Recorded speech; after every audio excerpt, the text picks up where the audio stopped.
আসসালামু আলাইকুম। আজকের পর্বে থাকছে নবম দশম শ্রেণী বাংলা ব্যাকরণ ও নির্মিতির শব্দদ্বিত্ব। তাহলে শব্দদ্বিত্ব অভিন্ন বা সামান্য পরিবর্তিত চেহারার কোনো শব্দ পরপর দুইবার ব্যবহৃত হলে তাকে শব্দদ্বিত্ব বলে।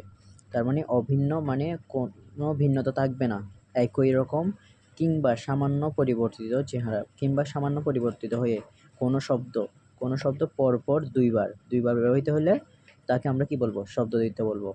শব্দদ্বিত্ব তিন প্রকার: অনুকার দ্বিত্ব, ধনাত্মক দ্বিত্ব আর পুনরাবৃত্ত দ্বিত্ব। অনুকার দ্বিত্ব হচ্ছে পরপর প্রয়োগ হওয়া কাছাকাছি চেহারার শব্দ। তাহলে পরপর প্রয়োগ হওয়া কাছাকাছি চেহারার, একই রকম নয় কিন্তু কাছাকাছি চেহারার। প্রথম শব্দ হবে অর্থপূর্ণ, দ্বিতীয় শব্দটি হচ্ছে অর্থহীন। ঠিক আছে?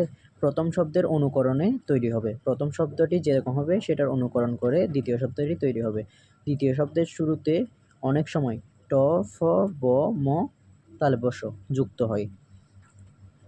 এতে শব্দটি হয় সাধারণ, অনির্দিষ্ট বা হালকা গুরুত্বের।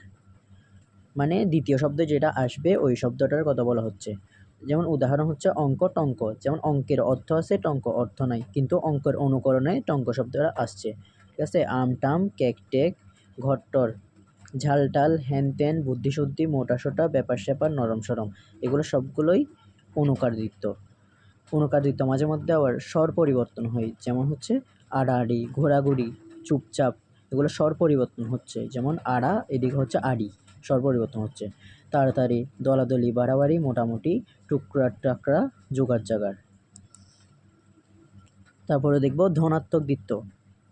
ধনাত্মক দ্বিত্ব প্রাকৃতিক বা কল্পিত ধ্বনির অনুকরণে তৈরি শব্দ। তার মানে প্রাকৃতিক ধ্বনি হইতে পারে কিংবা কল্পনা করা যায় এমন কোনো ধ্বনি হইতে পারে। এক শব্দ বারবার ব্যবহার করে ধ্বনি বোঝে, মানে শব্দটা বারবার ব্যবহার করা হবে।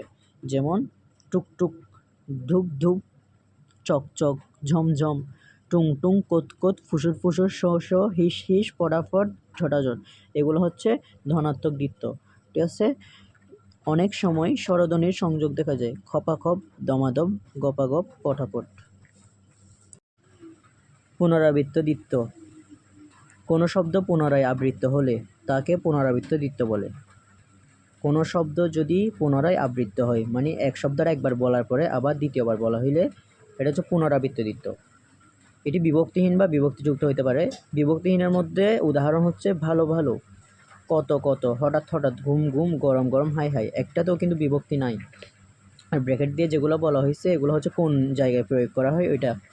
তারপর বিভক্তিযুক্তর মধ্যে দেখো কথাই কথাই, কথার সাথে অধস্থ বিভক্তিটা যুক্ত হয়েছে, তাহলে কথাই কথাই। ঝাঁকে ঝাঁকে এই বিভক্তি আছে, চোখে চোখে এই বিভক্তি আছে, মনে মনে এই বিভক্তি আছে, সুরে সুরে এই বিভক্তি আছে, পথে পথে, এগুলো সবগুলোতে এই বিভক্তি আছে। তাহলে পুনরাবৃত্ত দ্বিত্ব হচ্ছে এগুলা। Thank you very much. পরবর্তী ক্লাসে দেখা হবে।